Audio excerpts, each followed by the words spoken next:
Crímenes imperfectos, Australia.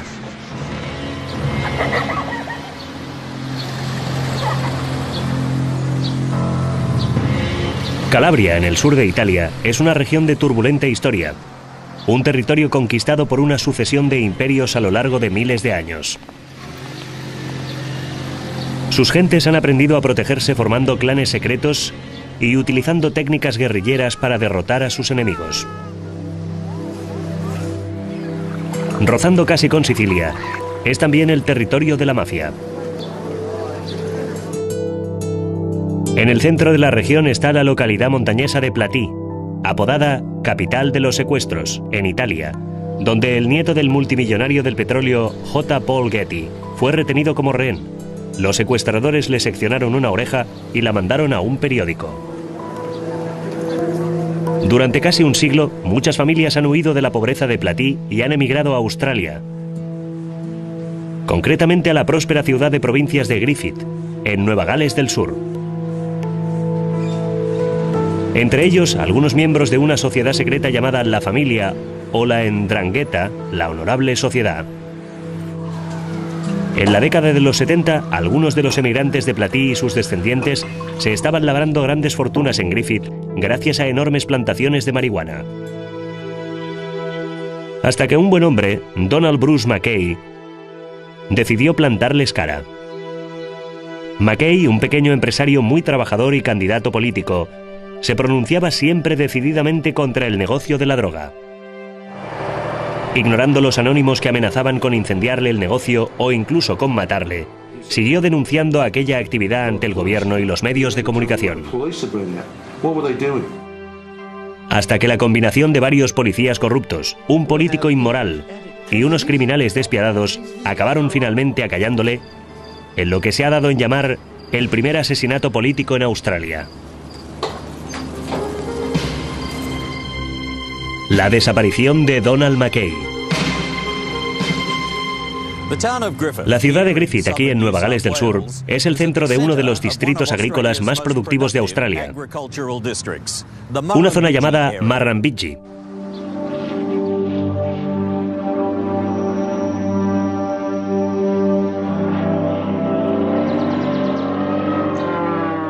La prosperidad de esta zona es debida a un gran sistema de irrigación alimentado por el Proyecto Nevado, que desvió el agua de las montañas tierra adentro. Es también una zona que atrae a muchos emigrantes, entre ellos numerosos italianos procedentes del pueblo de Platì, en el árido sur de Italia. La mayoría son gente muy trabajadora y honesta, que se esfuerza en establecer una nueva vida para sus familias. Pero algunos de ellos conservan sus contactos mafiosos, como un joven llamado Trimboli, que en 1931 tiene un hijo al que bautiza con el nombre de Bruno, pero que más tarde preferirá llamarse Robert. Robert Trimboli crece en Griffith y su infancia y juventud son las de cualquier australiano en el campo. A los 21 años se casa con una chica australiana de la costa norte. En la década siguiente, la pareja tendrá 4 hijos. Trimboli es un hábil mecánico sin talento para los negocios y con debilidad por el juego. En 1968 se declara en bancarrota. Terry Jones publica el periódico local y conoce muy bien a la familia Trimboli. Entonces Bob empezó a viajar. Hacia aquella época se desplazaba con las máquinas tragaperras. Y, por supuesto, todo el mundo sabe quién controlaba este negocio de las máquinas tragaperras. Un negocio itinerante. Pero poco después, a la edad de 40 años, Trimboli maneja de repente una gran fortuna. En 1972 abre un restaurante en Griffith llamado La Taberna Tejana. Los vecinos pronto se dan cuenta de que es una tapadera para un gran negocio de cultivo y distribución de marihuana. Bob Bottom, el autor del libro Sombra de Vergüenza y gran experto en la mafia australiana, explica el papel de Trimboli. No era el jefe de la mafia en Griffith. Había otra gente que dirigía la sección de la mafia local. Déjenme que les diga que no hay un solo delincuente italiano vendiendo marihuana por las calles de Sydney, Melbourne, Adelaida o Brisbane. De todo eso se encargan siempre los sindicatos del crimen australianos, y Trimboli era simplemente su intermediario. Trimboli se convierte en un conocido asiduo en los hipódromos de Sydney, apostando miles de dólares en lo que más tarde se identificará como lavado de dinero, para encubrir el dinero de la droga como ganancias del juego. Hacia esta época, Trimboli empieza a extender sus contactos entre la jerarquía policial de Nueva Gales del Sur. En 1973, Trimboli, conocido ahora en los bajos fondos como Aussie Bob, compra una serie de negocios y se traslada con su familia a una espaciosa casa en una zona residencial de Griffith. Es un momento en el que se construyen muchas mansiones en la ciudad, que algunos vecinos llaman cínicamente los castillos de la hierba. La afluencia del dinero de la droga sirve ahora para comprar influencias políticas. El popular diputado local y destacado ministro de Inmigración, Al Grasby, insiste continuamente en que no hay ninguna mafia operando en Griffith. Estaba bien considerado entre la sociedad anglosajona, pero la comunidad italiana le veneraba. Apoyaba financieramente sus campañas. Era su campeón. A principios de 1974, Grasby visita Platí, donde le entregan las llaves de la ciudad. Luego autoriza visados de entrada a Australia para varios calabreses anteriormente proscritos en el país por sus conexiones criminales. Algunos habitantes de Griffith se quejan de que tanto los políticos como ciertos policías protegen el cultivo de la marihuana. Un sector de la policía de Griffith no era corrupto. Hacía simplemente la vista gorda, algo característico de la cultura local. Pero otros sectores estaban directamente implicados en proteger los cultivos de marihuana y en otras actividades. Finalmente, en febrero de 1974, tras un aluvión de críticas, la policía se incauta de una pequeña plantación de marihuana en Tarbogán, cerca de Griffith. Su propietario es un tal Rocco Bárbaro. Bárbaro es detenido y acusado de posesión de droga ilegal. Luego, un funcionario agrícola, Patrick Joseph Keenan, tropieza con otra plantación de marihuana y lo comunica al detective sargento de Griffith, John Ellis. Al día siguiente, el funcionario agrícola recibe la siniestra visita de un desconocido que de alguna manera está al corriente de su denuncia a la policía. Ese mismo día, la policía hace una redada en la granja y detiene a su propietario. Unas semanas más tarde, otro habitante de Griffith, que también se llama Patrick Joseph Keenan, pero que no tiene nada que ver con el funcionario agrícola, aparece muerto en una alcantarilla. El informe oficial dirá que ha muerto accidentalmente ahogado. Los propietarios de las plantaciones aparecen luego ante el juez.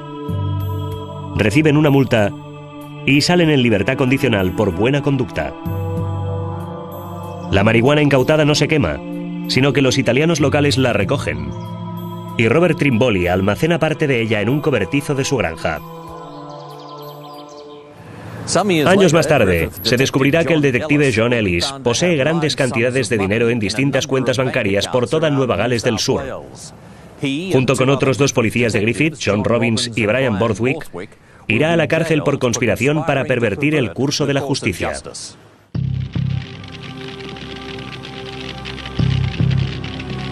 Los propietarios de las plantaciones de cannabis parecen ser intocables, pero las primeras redadas policiales marcarán el principio de una firme oposición a sus actividades. El adalid de esta oposición será un insólito héroe, Donald Bruce McKay, un empresario afable y destacado miembro de la comunidad.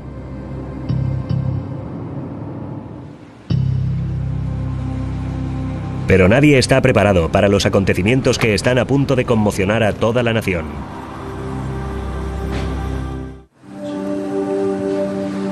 Donald Bruce McKay nace en Griffith, en la región de Riverina, el 13 de septiembre de 1933. Es el tercer y último hijo de Lennox y Phyllis McKay, que regentan una gran tienda de muebles en la ciudad. Tras estudiar en Sydney, regresa a Griffith y empieza a trabajar con su hermano en el negocio familiar. 2 años más tarde se casa con Barbara Dearman. Es un hombre bien plantado y un buen deportista. En particular le gusta jugar el squash y correr. Donald y Bárbara tienen 4 hijos y están involucrados en muchas actividades de la iglesia, así como en varias organizaciones sociales. El hijo de Don McKay, Paul, recuerda la época en que su padre se presentó como candidato del Partido Liberal en distintas elecciones.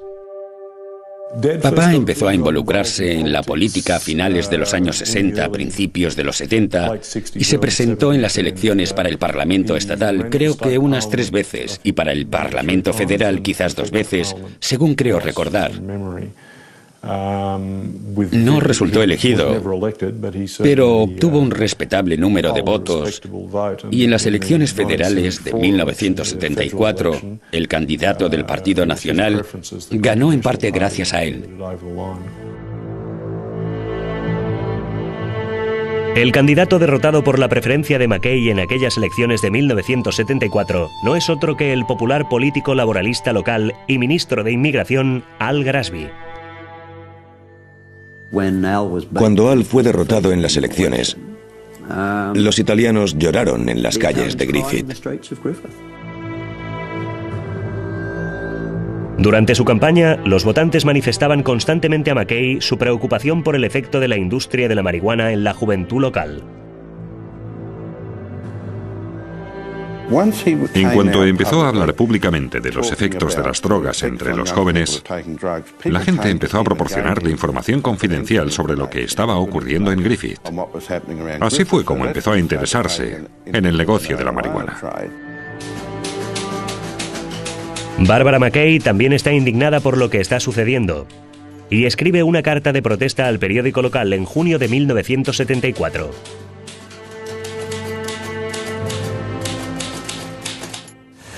La campaña de McKay está especialmente dirigida contra las actividades de distribución de la droga de Trimboli. Un día, este circula en coche por las calles de Griffith y grita una advertencia a un agente de policía con el que se cruza. Le gritó: si ese cabrón de McKay no deja de meterse con mis hijos, con el sustento de mis hijos, le pegaré un tiro. Eso es lo que dijo. Y es la única vez en que Bob perdió así los papeles, cuando le gritó eso al detective.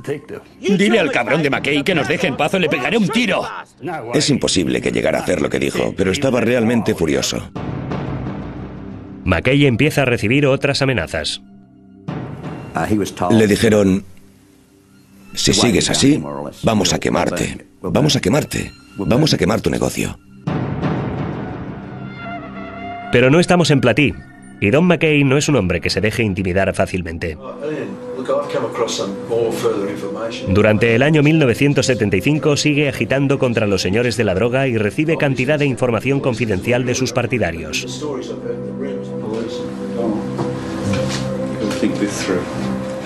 Habla entonces con su abogado, Ian Salmon, sobre qué hacer con todos esos datos. Hablamos de lo que se podía hacer con toda aquella información. No confiábamos en la policía de Griffith, y con buen motivo.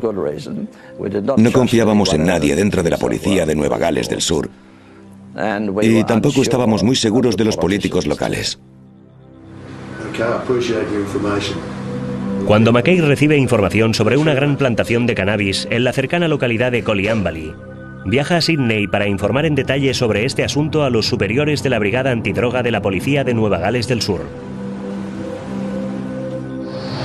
A principios de noviembre de 1975, agentes de esta brigada viajan a Griffith para hacer una redada en la finca de Coleambally. Se quedarán estupefactos. Es la plantación más grande de marihuana jamás encontrada en Australia hasta el día de hoy. También incautan un arsenal ilegal de pistolas y navajas.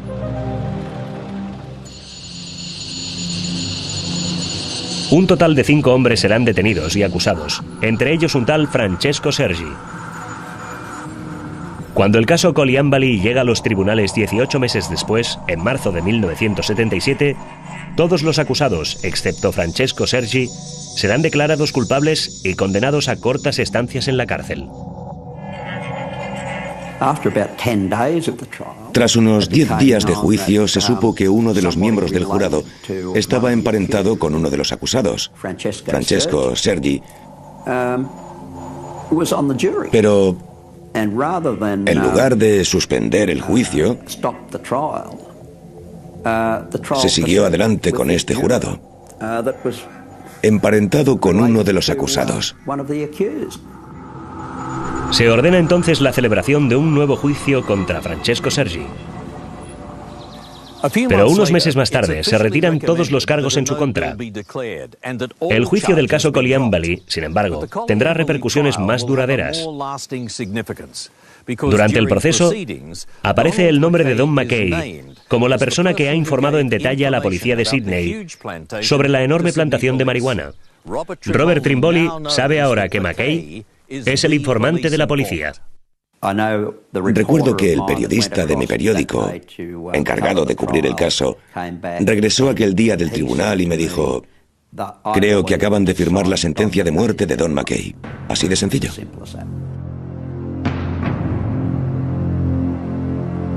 Durante la vista del caso Colliambali, la policía se incauta de otra gran plantación de cannabis en Houston, al oeste de Griffith, y detiene a 4 hombres. Las 2 redadas le han costado a Trimboli unos 90 millones de dólares, lo que equivaldría a centenares de millones en la actualidad.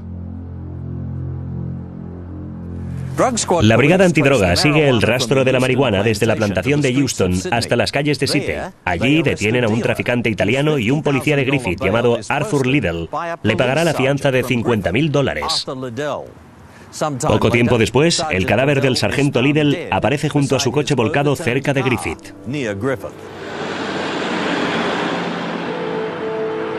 El viernes 8 de julio salta la noticia en Griffith de que se han retirado los cargos contra Francesco Sergi, que no será juzgado por el caso Colliambali.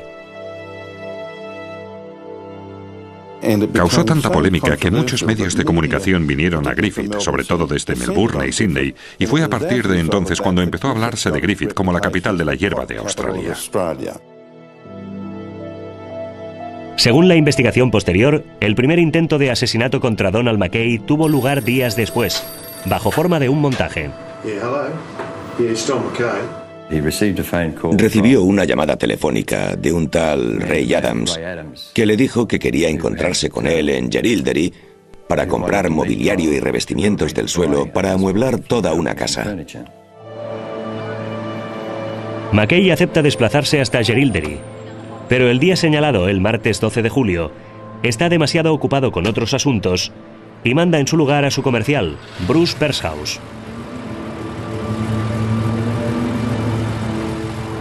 El representante se dirige hacia Jerilderie en el llamativo Ford dorado de McKay. Tiene la suerte de invitar a su suegro para que le haga compañía durante el viaje, algo que sin duda le salvará la vida. Habíamos quedado en encontrarnos enfrente del motel Flag Inn de Jerilderie, que está al lado de la oficina de correos. Llegamos allí y nos pusimos a esperar. Esperamos y esperamos y no se presentó nadie.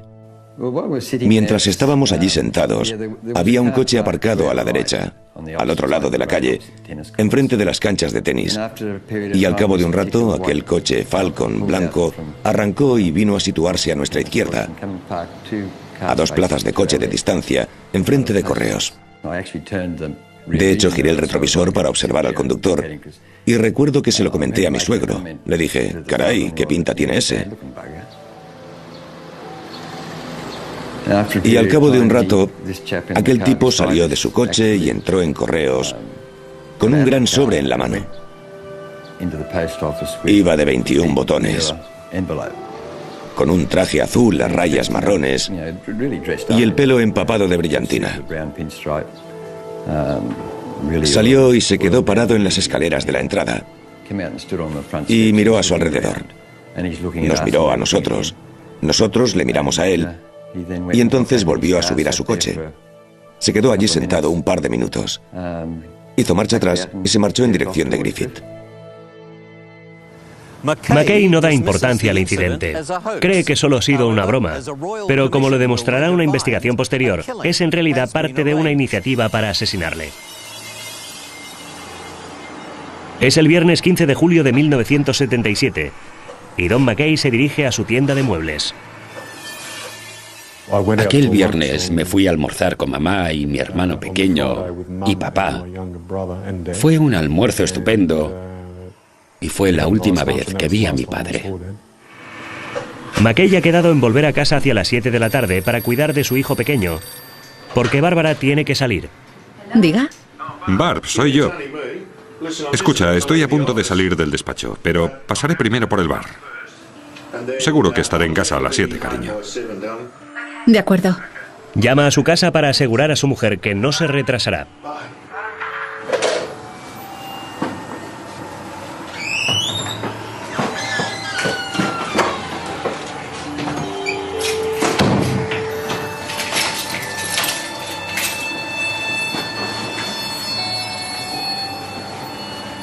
Hacia las 5:30 cierra la tienda y se dirige en coche hacia el cercano Hotel Griffith para tomar una copa en el bar.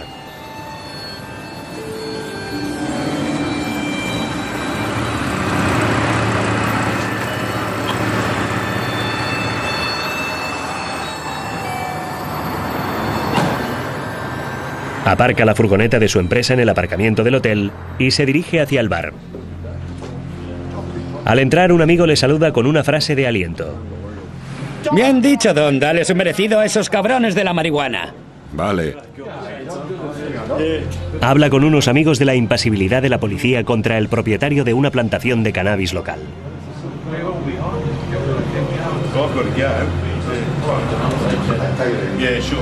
Hacia las 6:30 entra en una tienda para comprar vino. Un cartón de Riesling, por favor.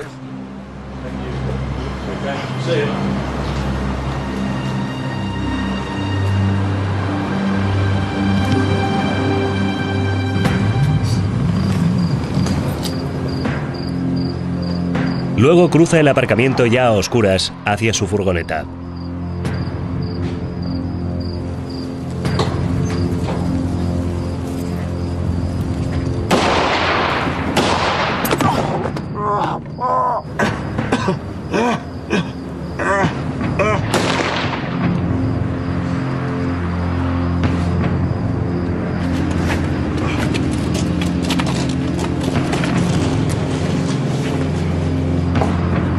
Todo indica que es entonces cuando le disparan y le meten en el maletero de un coche para llevárselo de allí.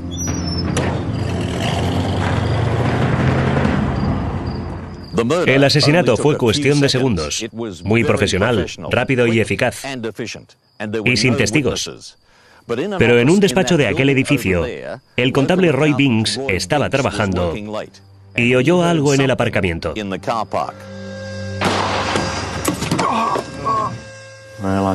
Me pareció oír algo, como si alguien del hotel estuviera vomitando. Oí lo que me parecieron ser gemidos. Una persona vomitando. Lo oí como un par de veces. Pero luego se produjeron un par de crujidos secos. Y eso fue todo. Todo había terminado. En ciertas ejecuciones, el cadáver se deja deliberadamente en el lugar del crimen como mensaje para otros, es decir, cuando ejecutan a uno de los suyos. Pero cuando asesinan a algún inocente que les molesta, no quieren que se encuentre su cuerpo, porque así será más difícil que les sigan el rastro. A pesar de la eficacia del asesinato, resultará ser un error enorme para sus inductores. Griffith está a punto de convertirse en el punto de mira de la opinión pública nacional. Y por desgracia, lo que ocurrió aquí, en este aparcamiento, marcará para siempre a esta ciudad con un vergonzoso estigma.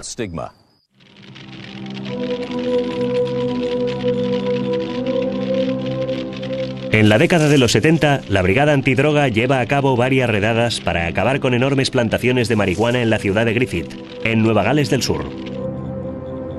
Unas redadas propiciadas por la campaña de un empresario local, Donald McKay.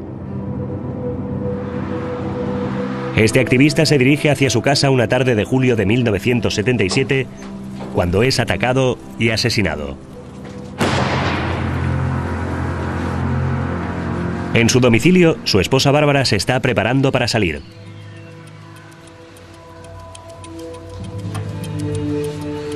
Cuando dan las 7 y su marido no aparece, empieza a preocuparse. Don es siempre puntual. Pasan varias horas. Ahora ya tiene la certeza de que ha pasado algo muy grave.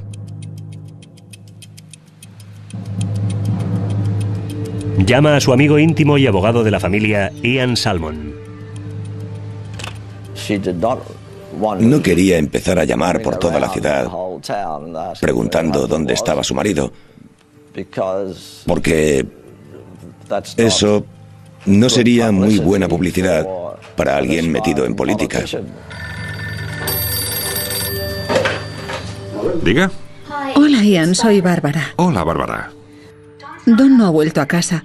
Me ha llamado para decirme que pasaría por el bar para tomar algo, pero que estaría aquí a las 7. Yo no me preocuparía demasiado, Barb. Seguro que le habrá surgido algo. ¿Quieres que vaya a ver, que investigue un poco? Sí, Ian, te lo agradecería muchísimo. De acuerdo, no te preocupes. Te llamo luego, ¿vale? Gracias, Ian.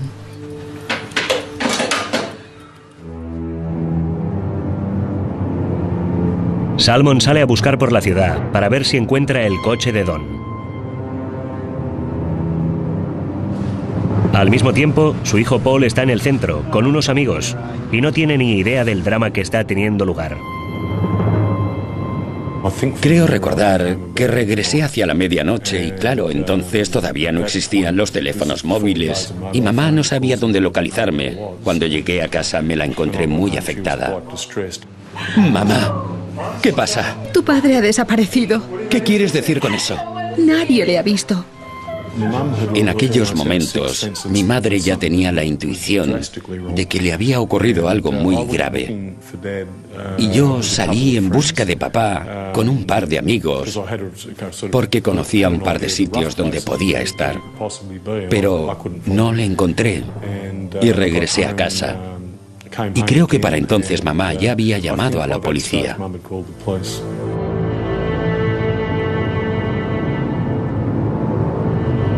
El abogado Ian Salmon sigue buscando y hacia la 1 de la madrugada encuentra la furgoneta de McKay en el aparcamiento del Hotel Griffith.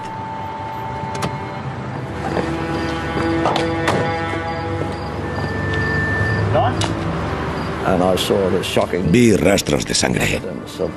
Fue todo un shock. Y también vi la huella de su mano derecha en el cristal. Hacía mucho frío aquella noche.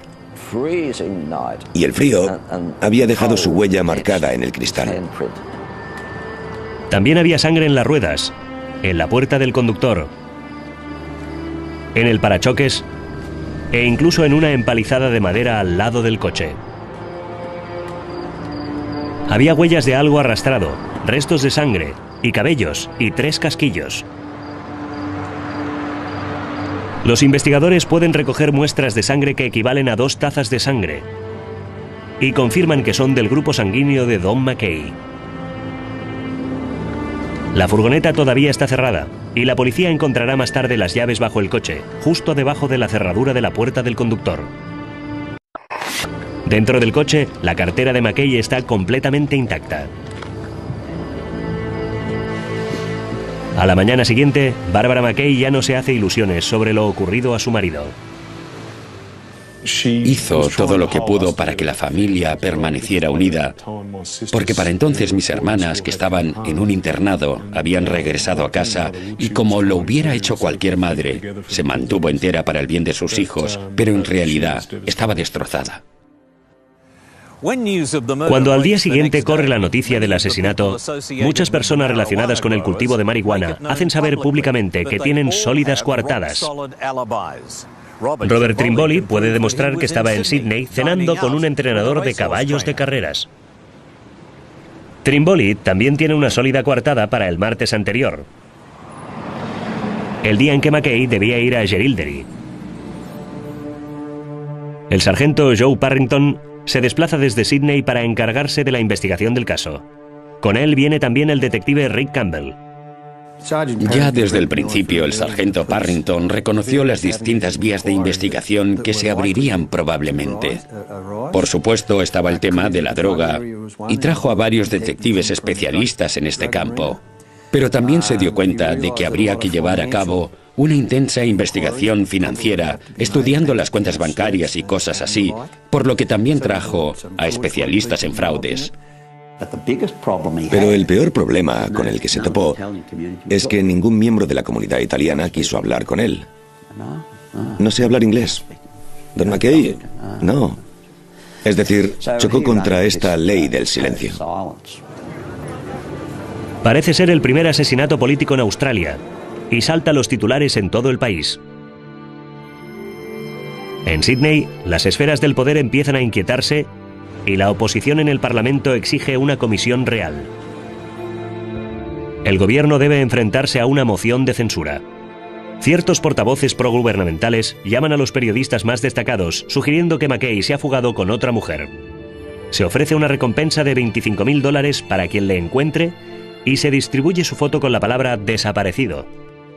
Todo el mundo sabía que de estar vivo, Don habría regresado ya a su casa. Por lo tanto, estaba muerto.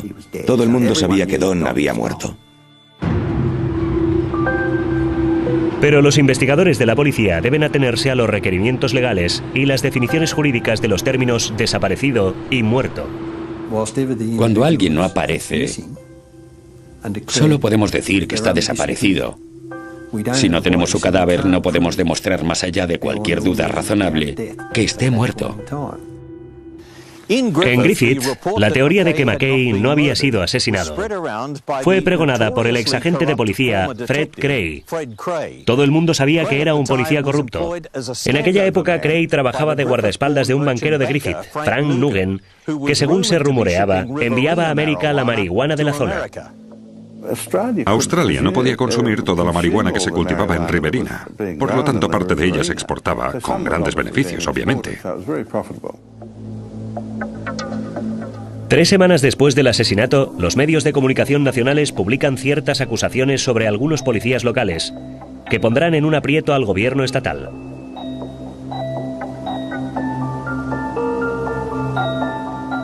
El primer ministro del estado, Neville Wran, ya no puede permanecer impasible y ordena una comisión para investigar el tráfico de drogas en Nueva Gales del Sur. Aparentemente, Donald McKay ha conseguido con su muerte lo que no había logrado en vida. El respetado juez Philip Woodward encabezará la comisión, que inicia su investigación en agosto. En octubre, Woodward interroga a varios testigos en Griffith. Mientras tanto, la investigación policial sigue su curso. En octubre de 1979, tras 2 años de investigaciones y deliberaciones, el informe final de la comisión de Woodward se presenta ante el Parlamento estatal. El informe concluye que la organización criminal secreta de Calabria, conocida como Honorable Sociedad, ha organizado un lucrativo negocio de cultivo de marihuana y es responsable de la desaparición y asesinato de Donald McKay. Woodward menciona a 6 personas como miembros influyentes de la sociedad.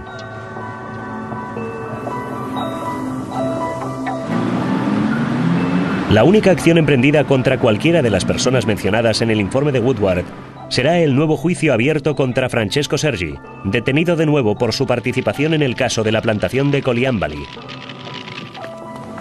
El desilusionado juez declarará más tarde que la ausencia de acciones gubernamentales posteriores indica obviamente que nadie contaba con que su investigación fuera realmente seria. Me temo que, como muchas comisiones reales establecidas por el gobierno, no estaba previsto que descubriera demasiadas cosas, porque cualquier descubrimiento negativo para cualquier estamento de la administración del país o del Estado se interpreta siempre por parte del gobierno como algo difamatorio. Uno de los mencionados en el informe, Tony Sergi, dice que no sabe nada de la Honorable Sociedad y afirma su inocencia en una entrevista televisada con el reportero de ABC, Andrew Woolley. Debe haber oído hablar de la Ndrangheta. Era muy joven cuando salí de Calabria. Tenía 17 años. La primera vez que oí hablar de este asunto es cuando el señor Woodward me lo preguntó en la vista y después cuando salió en el periódico. Y ahora cuando me lo pregunta usted. ¿Niega usted entonces formar parte de una organización involucrada en el cultivo y la distribución de droga? No he estado nunca involucrado. Tony Sergi se quejó de ser acusado sin presentarse cargos en su contra y sin recibir un juicio justo. El juez Woodward tenía una sencilla respuesta. Sí, creo que tiene buenos motivos para quejarse. No entiendo por qué no le hacen callar presentando cargos en su contra. Pero los frustrados detectives que trabajan en la investigación saben que las pruebas reveladas por una comisión real no son siempre suficientemente sólidas para presentar cargos formales. Simplemente carecíamos de pruebas. Mientras tanto, la investigación policial no parece estar haciendo grandes avances para encontrar al asesino. Pero entonces, un golpe de suerte permitirá a la policía de Victoria hacerse con un confidente. Es un socio de Robert Trimboli, que está dispuesto a romper la mafiosa ley del silencio. Una comisión ha establecido que la honorable sociedad ha ordenado el asesinato de Don McKay. En 1979, sin que nadie sea procesado todavía por el asesinato de su marido, la indignada Barbara McKay decide entrar en acción. Con la colaboración de la escritora Leslie Hicks, escribe un libro sensacional llamado El vergonzoso silencio, que se convierte en un éxito de ventas instantáneo. Griffith vuelve a ser noticia, y Al Grasby vuelve a estar involucrado. Al Grasby reaccionó enseguida, en colaboración con Bob Trimboli, y divulgó un documento mediante un artículo sensacionalista publicado en un periódico de Sydney, según el cual aceptaba la teoría de que McKay había sido asesinado, pero afirmaba que en realidad había sido víctima de su propia familia. Algo descabellado. La acusación provocó una oleada de protestas y finalmente Grasby fue acusado y condenado por difamación criminal. Hace 11 años, cuando empezó todo este asunto, yo era inocente. Es decir, era inocente hace 11 años, era inocente hace 6 años, soy inocente hoy y por supuesto presentaré una apelación. Grasby apeló el veredicto y fue más tarde absuelto, pero su reputación quedó hecha trizas. Tantos años defendiendo a los residentes en los castillos de la hierba no habían transcurrido en balde. Con el desmantelamiento de la industria de la marihuana en Griffith, Robert Trimboli, que había escapado a la acción judicial, empezó a dedicarse a otro sector del negocio de la droga todavía más lucrativo. Decidió introducirse en el tráfico de heroína dirigido desde Sydney por un despiadado neozelandés, Terence John Clark, también conocido como Señor Asia. Cuando dos camellos, Douglas e Isabel Wilson, informan a la policía sobre el tráfico de heroína de Trimboli, pronto aparecen asesinados. Trimboli se niega a responder a las preguntas acerca de los asesinatos, diciendo que cualquier declaración podría incriminarle. En 1981, las escuchas telefónicas de la policía revelan que alguien avisa a Trimboli de que los investigadores están a punto de detenerle. Trimboli llama a su amigo Kevin Lawrence. Y me dijo, me van a echar la culpa de todo. Hasta entonces, siempre me había dicho que era alguien de más arriba, ¿sabes? Pero entonces me dijo, voy a largarme del país. Se desata entonces la caza internacional de un hombre. Pero pasarán años antes de encontrar a Trimboli. En 1982, cuando ya parece imposible encontrar al asesino de Donald McKay, se presenta una pista imprevista. La policía de Victoria detiene a un socio de Trimboli llamado Gianfranco Tizzoni, con el maletero de su coche repleto de marihuana. Ante la perspectiva de muchos años de cárcel, Tizzoni insinúa que conoce los detalles de varios delitos graves, entre ellos los asesinatos de los Wilson.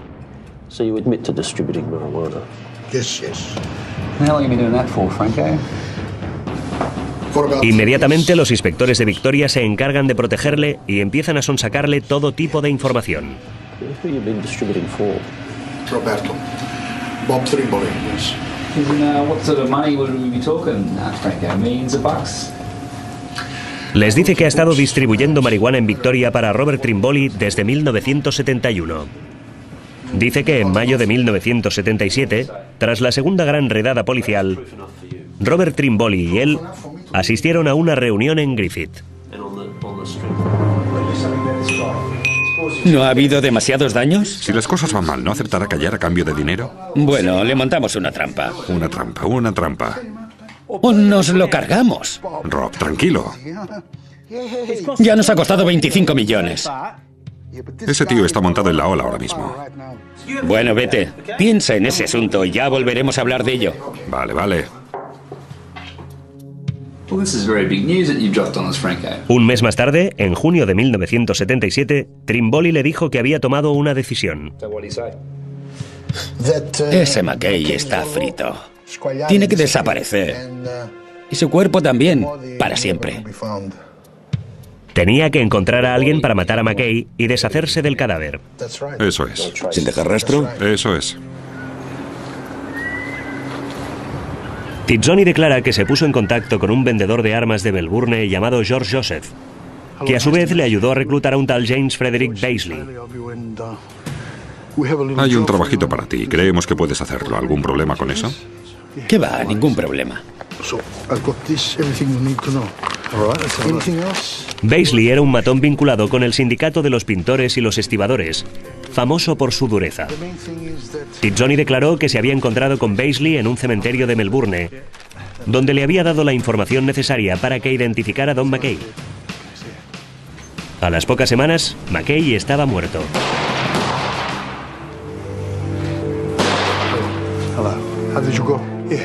Tizzoni dijo que entonces había pagado a Beisley $10,000 en efectivo.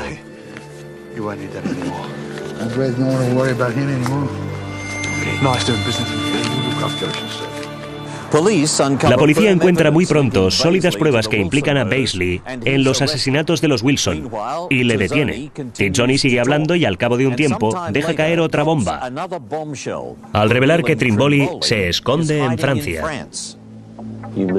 ¿Robert Trimboli? Robert Trimboli, eso es. ¿Puedes decirnos dónde se encuentra ahora mismo? El detective sargento John McCaskill de los servicios secretos de Victoria recuerda aquel momento. Tizzoni se brindó a viajar a Francia, pagarse su propio billete y hacerle una visita a Trimboli. Regresó con el nombre que estaba utilizando Trimboli. Creo que era White. Tenía el número de matrícula de su coche, el modelo, la dirección de su domicilio. Sabíamos exactamente dónde estaba Trimboli. Pero antes de que se pueda proceder a la detención de Trimboli, los altos mandos policiales de Victoria deciden que sus inspectores parecen estar intimando demasiado con Tizzoni. Ordenan que se le detenga de inmediato bajo los cargos de conspiración para asesinar a Donald McKay. Así pues, le llevaron de nuevo a Melbourne, donde fue acusado formalmente. Pero en cuanto la noticia se publicó en la prensa, Trimboli huyó enseguida de Francia. Trimboli tomó un avión hacia Irlanda, pero fue detenido al aterrizar. Un grupo de policías federales de Nueva Gales del Sur y de Victoria viajaron enseguida a Europa con toda la documentación necesaria para pedir su extradición. Sin embargo, el fugitivo reunió un impresionante equipo jurídico y consiguió escapar. Por desgracia, ciertos defectos de forma en el arresto de Trimboli en Irlanda le permitieron salir en libertad. La policía australiana no está capacitada para seguir o volver a detener a Trimboli, que rápidamente huye a España. Allí vive exiliado durante 5 años. Finalmente, en mayo de 1987, muere a la edad de 56 años. Sus restos mortales son trasladados a Australia. Pero incluso después de muerto, el nombre de Robert Trimboli sigue estando asociado con la violencia.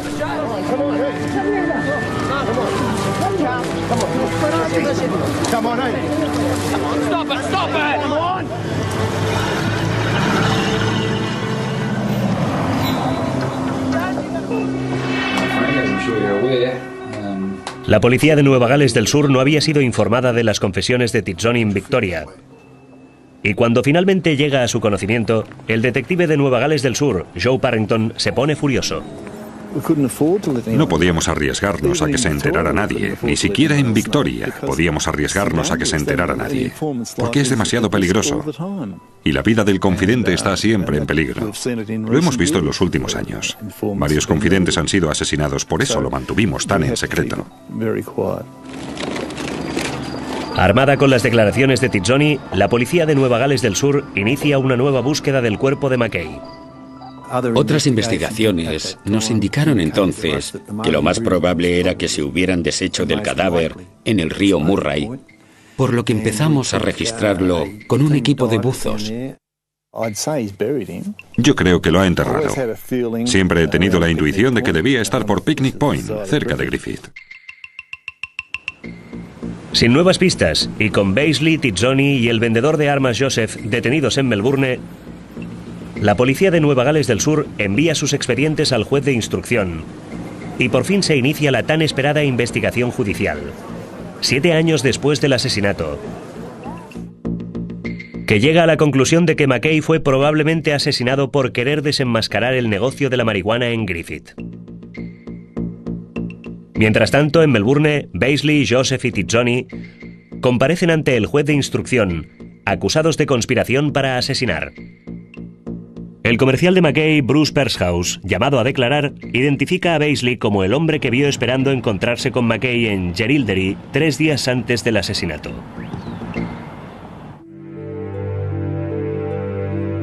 En el juicio posterior contra Tizzoni, Beasley y el vendedor de armas George Joseph, este último se declara culpable y es condenado a 4 años. Tizzoni también se declara culpable y es condenado a 8 años. Sale luego en libertad condicional, entra en un programa de protección de testigos y muere años más tarde en Italia. Beasley fue declarado culpable de haber asesinado a los Wilsons y de conspiración para asesinar a Don Mackay y condenado a cadena perpetua. Salió en libertad condicional a la edad de 75 años, tras haber cumplido 15 años de cárcel. A pesar de todas las pruebas, Beasley siempre ha insistido en que ha sido víctima de un montaje y sigue afirmando hoy en día que no tuvo nada que ver con los asesinatos.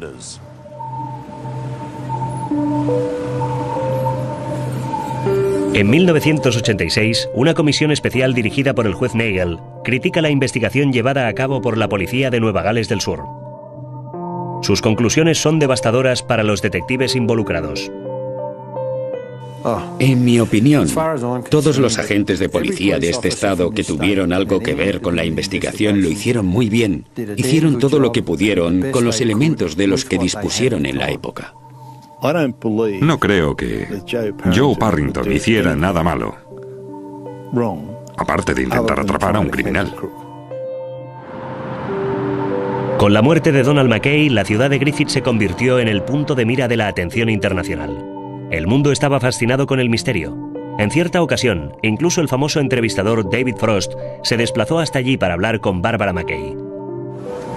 Pero a pesar de toda la atención y su dañina influencia, todavía hay algunos habitantes de la zona dispuestos a conservar la cultura mafiosa de la violencia y la venganza.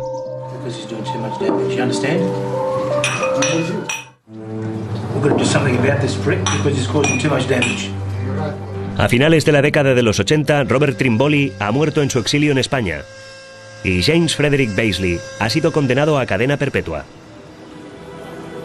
Pero la ciudad de Griffith todavía está mancillada por el asesinato de Don Mackay. Sus habitantes señalan con razón que las familias mafiosas no son más que un porcentaje muy bajo de los inmigrantes italianos y sus descendientes, que han contribuido al desarrollo de Griffith como una ciudad próspera y moderna. Tom Marriott, amigo de la familia Mackay, afirma que su contribución no se reconoce como se merecen. Griffith solo ha podido desarrollarse y florecer hasta este punto gracias a la gente que vino de fuera. Gente que trabaja muy duro para montar un negocio. Y cuando ya están bien establecidos, entonces empiezan a involucrarse a fondo en otras cosas. Y esta gente no tiene nada que ver con las drogas. Sin embargo, en Griffith todavía se producen asesinatos mafiosos de vez en cuando. En 1994, Rocco Medici y Giuseppe Furina fueron asesinados y lanzados al río Marrambici. Les habían atado las manos a la espalda, les habían disparado en el entrecejo y les habían cortado las orejas. En el 2003, 1 millar de policías italianos participaron en una redada en Platí y detuvieron a 220 supuestos mafiosos, entre ellos el alcalde, varios concejales, tanto en funciones como retirados, y el jefe de policía. Desde el asesinato de Don, Barbara Mackay ha luchado para llamar la atención sobre este caso. Se plantean las preguntas de siempre y no sé si alguna vez tendrán respuesta. Algunas de ellas no la tendrán nunca. Ha sido un caso extraordinario. Quiero decir, las noticias generadas en Griffith hablan por sí mismas y fueron constantes durante una década. En mi opinión, el asesinato de Don Mackay fue probablemente el crimen más grave. En todo caso, el crimen que más dio que hablar en Australia. Siempre se habló del caso, y sigue hablándose hoy en día, como del caso de la desaparición de Mackay, nunca como asesinato. Porque en los 2 primeros años, cuando suscitó mayor atención de los medios estatales, nacionales e incluso internacionales, no se disponía de gran parte de las pruebas forenses posteriores. A veces resulta realmente difícil cuando vives aquí y quizás estás en algún acto público o algo tan sencillo como acudir a algún funeral y piensas, puede ser alguien que está sentado justo delante o detrás. Es muy duro. Siempre he creído que hay alguien ahí fuera que sabe algo y quizá no cree que sea importante o le da miedo hablar del tema. ¿Quién sabe?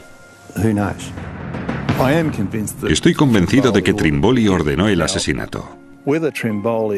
Ahora, si esta orden vino solamente de él o de más arriba, eso ya no lo sé. Pero sospecho que no fue él solo. Alguien más de la zona de Griffith. Creo que debería construirse un monumento conmemorativo para Don. Me encantaría ver un enorme monumento con Don y Bárbara cogidos de la mano, tal como les vi tantas veces en cualquier acto social. Nunca se evaporará la esperanza de encontrar el cuerpo de papá. Quiero decir, no me gusta la palabra cerrar, pero es que no hemos podido celebrar un funeral para papá y nos gustaría saber dónde está. 3 décadas después, la mafia, principal responsable real, no ha pagado todavía por ese asesinato.